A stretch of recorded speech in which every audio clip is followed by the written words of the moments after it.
Right.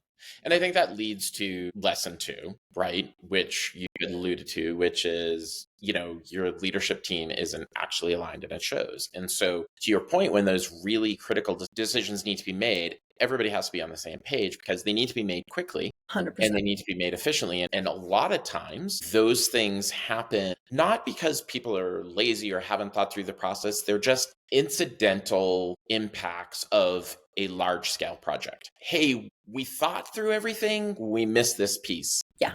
So, how do we want to course correct this piece? Totally, totally. And I think, when we think about, okay, what are the actions that you can take to make sure that that your leadership is addressing transformation with one voice? We need to make sure that everybody's aligned. We need to make sure that everything is consistent, because otherwise we don't want it to fall apart downstream. So I think when we look across functions and we start connecting, I know your favorite, everything is connected, is really important. But when we do involve frontline teams, when we do acknowledge that we are creating the solution on the fly, the digger we dig into this, the more the solution really becomes clear and starts to crystallize. Being super transparent and getting that feedback really helps us to make sure that we are building a vision that everybody can buy into. So on one hand, yes, everybody needs to have a single voice. This is what we're driving to. But then we also need to leave that room and make sure that when we are speaking, we're speaking with one voice about the transformation goals. And then as we are creating the solutions, as we are working across teams,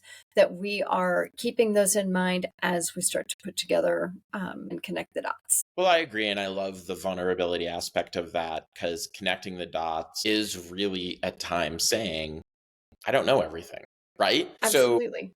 there's a reason why you have a head of marketing and a head of sales because they have skill sets that are complementary that bring us together.